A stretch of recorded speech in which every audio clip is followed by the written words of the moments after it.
ஆக்கப்பூர்வமான நிகழ்வுகளை அலசி ஆராய் ஒரு களம். RDX திங்கள் முதல் சனிக்கிழமை வரை இரவு 7 மணிக்கு. கள்ளக்குறிச்சி மாவட்டம் உளுந்தூர்பேட்டையில் கடைக்கு சென்ற சிறுவனை ராட்வீலர் நாய் ஒன்று கடித்ததில் உடலில் பல இடங்களில் காயமடைந்த சிறுவன் மருத்துவமனையில் அனுமதிக்கப்பட்டுள்ளார். கூடுதல் தகவலோடு இணைகிறார் செய்தியாளர் சகாதேவன். வணக்கம் சகாதேவன், விவரங்கள். வணக்கம் சுபா. கள்ளக்குறிச்சி மாவட்டம் உளுந்தூர்பேட்டை அமைச்சர் கோவில் தெருவைச் சேர்ந்தவர் ராஜேஷ் தமிழக வாழ்வுரிமை கட்சியின் மாவட்ட செயலாளராக இருந்து வருகிறார். இவரது மகன் மகேந்திரவர்மன் வயது 13. இவர் உளுந்தூர்பேட்டை கந்தசாமிபுரத்தில் உள்ள தனியார் பள்ளியில் 7ஆம் வகுப்பு படித்து வருகின்றனர். மகேந்திரவர்மன் இன்று பள்ளியில் நடக்கும் தேர்வு ஒன்றுக்காக பேப்பர் வாங்குவதற்கு தனது வீட்டின் அருகில் உள்ள கடைக்கு சென்று உள்ளார்.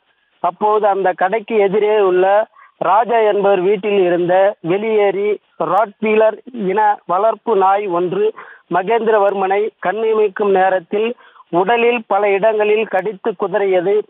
பின்னர் அங்கிருந்து பொதுமக்கள் உடனடியாக ஓடிச் சென்று நாயை விரட்டி சிறுவன் மகேந்திரவர்மனை மீட்டு உளுந்தூர்பேட்டை அரசு மருத்துவமனை ஆஸ்பத்திரிக்கு அனுப்பி வைத்தனர். பேப்பர் வாங்க சென்ற பள்ளி சிறுவனை கடித்து குதறிய சம்பவம் பெரும் பரபரப்பை ஏற்படுத்தியுள்ள நிலையில் இது குறித்து உளுந்தூர்பேட்டை நகராட்சி ஆணையர் மற்றும் அதிகாரிகள் தீவிரமாக விசாரணை நடத்தி வருகின்றனர். உளுந்தூர்பேட்டை பகுதியில் தெரு நாய்களும் வளர்ப்பு நாய்களும் பொதுமக்கள் அச்சுறுத்தும் சம்பவம் தொடர்ந்து நடைபெற்று வரும் நிலையில் தீவிர நடவடிக்கை எடுக்க வேண்டும் என பொதுமக்கள் கோரிக்கை விடுக்க உள்ளனர். தமிழ்நாட்டில் அரசால் தடை செய்யப்பட்ட நாட்டின வகை நாய் கடித்த சம்பவத்தில் சிறுவர் ஒருவர் உளுந்தூர்பேட்டை மருத்துவமனையில் அனுமதிக்கப்பட்ட சம்பவம் பெரும் பரபரப்பை ஏற்படுத்தியுள்ளது. விவரங்களுக்கு நன்றி சகாதேவன். ஆக்கப்பூர்வமான நிகழ்வுகளை அலசி ஆராய் ஒரு களம்.